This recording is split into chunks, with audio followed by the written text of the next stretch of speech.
في أوائل مارس 2026 أبلغ راع عراقي السلطات عن نشاط عسكري غير معتاد في صحراء نخيب بين النجف والأنبار، بما في ذلك تحركات مروحيات ومركبات عسكرية، ما كشف عن قاعدة عسكرية سرية. أدى هذا الإبلاغ إلى إرسال قوات استطلاع عراقية، لكنها تعرضت لهجوم من قوة أجنبية مجهولة. حسب بيان السلطات العراقية، أسفر عن مقتل جندي وإصابة 2 آخرين. رصد الراعي أثناء رعيه للأغنام طائرات مروحية، هليكوبتر، وعربات عسكرية وآليات ثقيلة في المنطقة الواقعة على بعد نحو 180 كيلومترا غرب مدينة النجف، وقرابة 400 كيلومتر من إيران، ونحو 80 كيلومتر من الحدود السعودية. أبلغ الجيش فوراً، فأرسلت قوة استطلاع فجر 4 مارس، ظناً في البداية أنها قوات أمريكية، لكنها فوجئت بإطلاق نار كثيف من قوة مجهولة مدعومة جواً.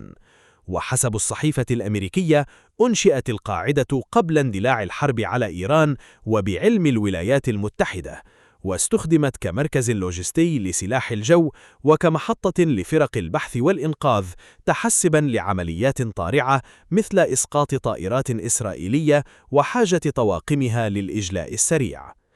أرسل الجيش العراقي وحدتين إضافيتين من جهاز مكافحة الإرهاب لتفتيش المنطقة، حيث عثروا على مؤشرات لوجود قوات أجنبية، لكنهم لم يقتربوا أكثر بعد تحذير أمريكي غامض بعدم الاقتراب لأسباب أمنية.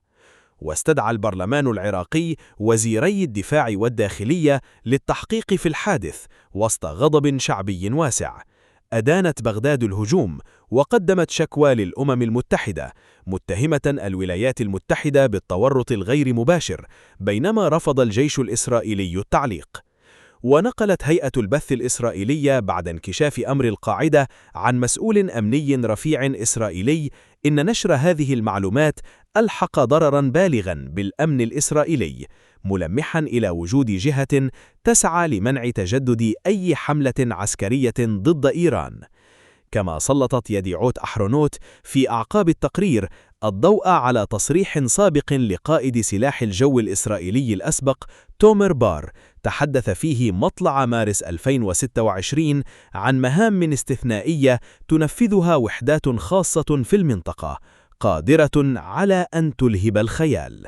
وبحسب التقرير، بدأت القضية في 3 آذار الماضي، عندما خرج الراعي العراقي عوض الشمري البالغ من العمر 29 عاماً في رحلة اعتيادية لشراء احتياجات أسرته قرب بلدة النخيب الصحراوية، قبل أن يعثر بالصدفة على موقع عسكري يضم جنوداً ومروحيات وخياماً ومدرجاً للطائرات.